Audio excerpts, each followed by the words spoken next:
আর সবচেয়ে ইম্পর্টেন্ট যে জিনিসটা আপনারা জানেন, প্রবাসী শ্রমিক যারা আছেন, কর্মী যারা আছেন, তারা প্রবাসের নানা ধরনের ভোগান্তির শিকার হন এবং সেখানে আমাদের দূতাবাসগুলো ঠিকমতো দায়িত্ব পালন করেন না, এই ধরনের অভিযোগ রয়েছে।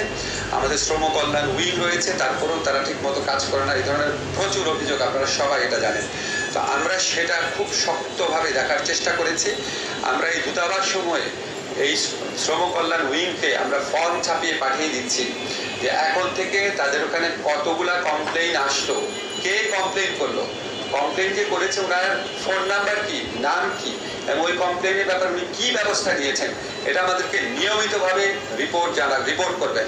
এবং এখান থেকে আমরা সরাসরি ওইখানে যে উল্লেখিত অভিযোগকারীর নাম এবং ফোন নাম্বার থাকবে সবগুলো তো চেক করতে পারবো না, সেগুলো আমরা দৈব চয়ন ভিত্তিতে চেক করে দেখবো যে ওনারা সত্যি ফাংশন করছেন নাকি।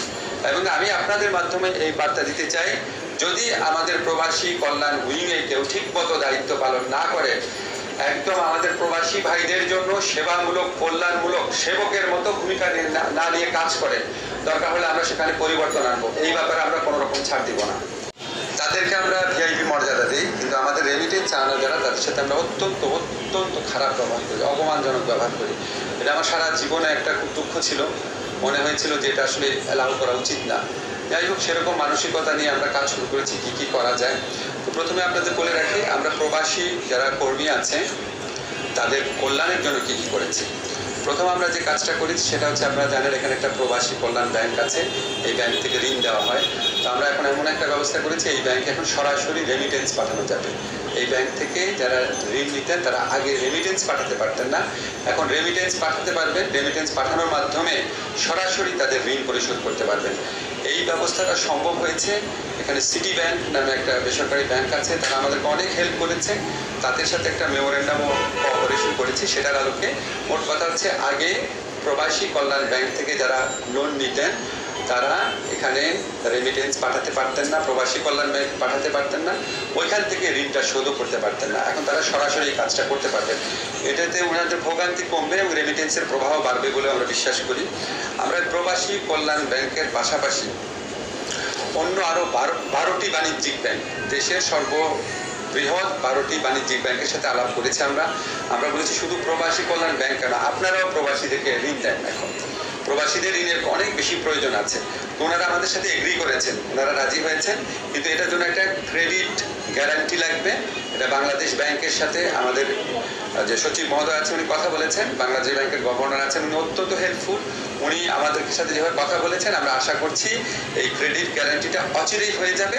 আমাদের কাছে মনে হয়েছে উনি পজিটিভ। এই ক্রেডিট গ্যারান্টিটা হলে এই 12টা যে বাণিজ্যিক ব্যাংক আছে তারাও প্রবাসীদেরকে ঋণ দিতে পারবে, যেটা আগে কখনো ছিল না।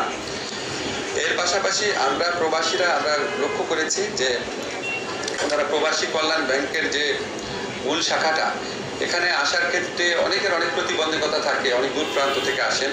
এই জন্য আমরা যে সমস্ত এলাকায় আপনার সোনালী ব্যাংক এবং অগ্রণী ব্যাংক রয়েছে, ওই সমস্ত জায়গাতে প্রবাসী কল্যাণ ব্যাংকের বুথ স্থাপনের জন্য, অর্থাৎ আরও কোনো টাকা খরচ না করে বা ম্যান পাওয়ার খরচ না করে, আমরা অগ্রণী ব্যাংক এবং সোনালী ব্যাংক ওনাদেরকে প্রস্তাব দিয়েছি যে ওনাদের কিছু রিমোট জায়গা থেকে যেসব প্রবাসীরা আসেন এবং প্রবাসী অধ্যুষিত এলাকা থেকে যারা আসেন, সেখানে যেন আমরা প্রবাসী ব্যাংকের বুথ খুলতে পারি। আমাদের প্রস্তাব দেওয়া হয়েছে এবং আমরা খুবই আশাবাদী এটাও হয়ে যাবে। আমরা রেমিটেন্সের প্রবাহ বৃদ্ধির জন্য আরও কিছু ব্যবস্থা গ্রহণ করছি। আপনারা জানেন, একটা আমি বলেছি যে প্রবাসী কল্যাণ ব্যাংকে সরাসরি রেমিটেন্স পাঠাতে পারবে। এছাড়া আমরা আপনারা জানেন ওইখান থেকে যে আপনার মানি এক্সচেঞ্জ হাউসগুলা, সেটার মাধ্যমে আমাদের প্রবাসীরা রেমিটেন্সটা পাঠান। তো আমরা এই 12টা ব্যাংকের সাথে আলাপ করেছি যে মানি এক্সচেঞ্জ হাউসগুলোতে রেমিটেন্স পাঠানোর জন্য তারা যে টাকাটা দেয়, ধরেন 1,500 টাকা হোক, 2,000 টাকা হোক, ডিপেন্ড করে কত টাকা পাঠাচ্ছেন ওটার উপর, সেই টাকাটা এই দেশে যেই ব্যাংকের ওনারা পাঠাবেন সেই ব্যাংক ওই টাকাটা পরিশোধ করে দেবে। অর্থাৎ রেমিটেন্স পাঠানোর জন্য বিদেশে যে টাকাটা ওনাদেরকে পে করতে হচ্ছে, ওটা এই দেশে যেই ব্যাংকে আসবে সেই ব্যাংক পরিশোধ করে দিবে। তো এইটা পুরোপুরি পালিত হবে নাকি শুধুমাত্র এই ব্যাপারে আমরা কনফার্ম না। আমরা বাংলাদেশ ব্যাংকের ম্যানেজারের সাথে আলাপ করেছি, উনি বলেছেন যথাসাধ্য চেষ্টা করবেন, কিন্তু আমরা আশা করব আমরা ওনাকে একটা পর্যায়ে উনি সব কিছু বিবেচনা করে সিদ্ধান্ত নেবেন এবং এটা বলে আমরা মনে করি রেমিটেন্স প্রবাহ আরও বৃদ্ধি পাবে। সরাসরি রেমিটেন্স পাঠাতে, হুন্ডির মাধ্যমে না পাঠাতে আমাদের যারা প্রবাসী কর্মীরা আছে ওনারা আরও অনেক বেশি অনুপ্রাণিত বোধ করবেন। রেমিটেন্সের প্রভাব বৃদ্ধির জন্য আমরা আরেকটা পদক্ষেপ হাতে নিয়েছি, সেটা হচ্ছে ওয়েজ আর্নার বন্ড ক্রয়ের ক্ষেত্রে এখন সর্বোচ্চ সীমা হচ্ছে 1 কোটি টাকা। আমরা সেটা বাতিল করার প্রস্তাব করেছি। এগেইন বাংলাদেশ ব্যাংকের অনুমোদন লাগবে, সহায়তা লাগবে। আমাদের মনে হয়েছে উনি এটা করে দিবেন, বেশ পজিটিভলি উনি এটা নিয়েছেন। আর কোনো বয়সীমা থাকবে না, ওয়েজ আর্নার বন্ডের মাধ্যমে অনেক বেশি রেমিটেন্স পাঠানো যাবে। বৈদেশিক কর্মসংস্থান বৃদ্ধি অনেক বড় একটা চ্যালেঞ্জ, আপনারা খুব ভালো করে জানেন। আমরা এক্ষেত্রে খুব সাফল্য অর্জন করতে পারি নাই, বাট কিছু কিছু ক্ষেত্রে সাফল্য হয়েছে। সৌদি আরবেতে 200 জন নার্স পুরুষ ও মহিলা প্রেরণের জন্য MOU স্বাক্ষরিত হয়েছে। ইটালির অর্থ মন্ত্রণালয় একটা প্রকল্পের আওতায় 250 জন দক্ষ কর্মী পাঠানোর ব্যবস্থা হচ্ছে। জাপানে একটা প্রতিষ্ঠানকে লেটার অফ ইন্টেন্ট দেওয়া হয়েছে। আমরা দাবি করছি না এগুলি খুব উল্লেখযোগ্য অগ্রগতি, বাট শুধু বলছি যে এই ক্ষেত্রে আমাদের কার্যক্রম অব্যাহত রয়েছে। আর আরেকটা জিনিস আপনাদের বলি, আমাদের এখানে প্রবাসী কর্মীদের বিদেশে পাঠানোর ব্যাপারে অনেক ভোগান্তি হয়, অনেক টাইম লাগে। এটাও একটা চিরাচরিত কমপ্লেন। তো আমরা ইনভেস্টিগেট করে দেখলাম যে এখানে প্রবাসীরা বিদেশে যেতে চাইলে 3টা স্তরে অনুমোদন লাগতো। একটা হচ্ছে কনসার্ন দূতাবাসের, ধরেন সৌদি আরবে পাঠাতে হলে সৌদি আরবের দূতাবাসে, তারপর হচ্ছে মন্ত্রণালয়ের, তারপর হচ্ছে BMET প্রশিক্ষণ ব্যুরো। তো আমরা এখন থেকে মন্ত্রণালয় আর কোনো ভূমিকাই পালন করবে না, এখন থেকে 2টা জায়গায় অনুমোদন দিতে হবে। তো 3টা জায়গার পরিবর্তে যখন 2টা জায়গায় অনুমোদন দিতে হবে, তাহলে প্রবাসীদের এই বিদেশে যাওয়ার ক্ষেত্রে অনুমোদন প্রক্রিয়ায় যে ভোগান্তি, সেটা আমাদের হিসাব মতে অনেক কমবে এবং 15 থেকে 30 দিন সময় কমে যাবে। লিড টাইম আমরা বলি। ওনাদের যে যাওয়ার প্রস্তুতির যে সময়টা, সেটা যদি 3 মাস লাগতো আগে, এখন আমরা আশা করি এটা 2 থেকে 2.5 মাস লাগবে বড়জোর। আমরা চেষ্টা করবো অন্তত 1 মাস কমানোর জন্য। বাট আপনাদেরকে কনফার্ম করছি, মন্ত্রণালয়ের অনুমোদনের প্রক্রিয়া আর থাকবে না। এটা আমরা প্রয়োজনীয় আইন সংস্কার করে ফেলেছি। সাব এজেন্ট যারা আছেন, ভদ্র ভাষায় সাব এজেন্ট বললাম, মানে যাদেরকে আপনারা অনেক সময় দালাল বলেন, বাট যাদের মধ্যে ভালো লোক আছেন, খারাপ লোক আছেন, আমরা ওনাদেরকে রেজিস্ট্রেশন করে দিব। রেজিস্ট্রেশন করে দিলে ওনারা একটা জবাবদিহিতার প্রক্রিয়ার মধ্যে থাকবেন।